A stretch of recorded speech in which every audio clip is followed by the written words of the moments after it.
le retour du youtubeur le plus actif de France. Aujourd'hui, je voulais vous parler d'un truc que j'attendais depuis un petit moment, et que, à force de l'attendre, j'avais un peu oublié qu'il allait sortir un jour. Android 11. Aujourd'hui, on va voir ce que propose le nouvel OS de Google en termes de fonctionnalités et de nouveautés. Alors, on est un peu en retard, je sais, ça fait déjà plusieurs mois qu'on en parle sur internet, mais bon, vous êtes quand même sur Tech Légion, les gars. Faut pas déconner. Un peu plus d'un an après la sortie d'Android 10, Android 11 pointe enfin le bout de son nez. Il amène avec lui son lot de fonctionnalités et de nouvelles mécaniques qu'on va voir ensemble maintenant. Petite parenthèse aussi, t-shirt Tech Légion, on sait pas pourquoi on les a fait, mais on les a fait. Y a pas de but, ni en description.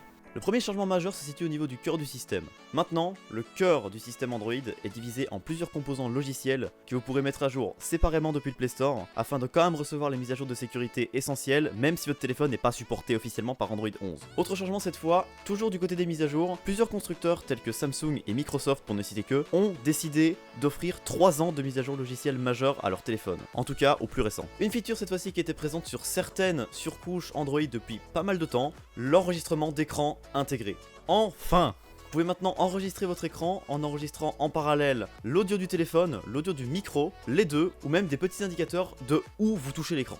Un énorme changement sur Android 11, les notifications ont été retravaillées. Maintenant le téléphone peut de lui-même trier vos notifications par catégorie dans le volet des notifications, et vous pouvez faire en sorte que telle application ou telle notification en particulier soit en mode silencieux, normal ou prioritaire. En parlant de messagerie, vous pouvez maintenant avoir des bulles de messages, un peu en mode Messenger, mais sur toutes les applications de messagerie. Et vous pouvez aussi les activer pour tout le système, pour certaines applications ou même uniquement pour certaines discussions.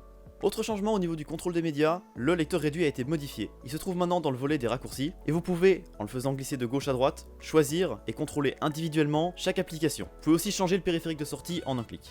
Une feature très intéressante qui a enfin été ajoutée dans Android, l'historique des notifications. Vous avez maintenant une page dans les paramètres qui vous permet de voir toutes les dernières 24 heures quelles notifications vous avez reçues et à quel moment. Un autre ajout que je trouve incroyable, lorsque vous mettez le mode avion sur votre téléphone, le Bluetooth restera allumé si vous avez un périphérique Bluetooth connecté. Merci Google. Les permissions ont aussi été modifiées. Maintenant, lorsqu'une application vous demande pour utiliser par exemple votre caméra ou votre micro, vous pourrez autoriser l'application à l'utiliser uniquement cette fois. Lorsque vous allez fermer et rouvrir l'application, elle vous le redemandera encore une fois. De la même manière, les applications qui ont des autorisations permanentes pour accéder par exemple à votre caméra, ces permissions se verront reset si l'application n'est pas utilisée pendant un certain temps.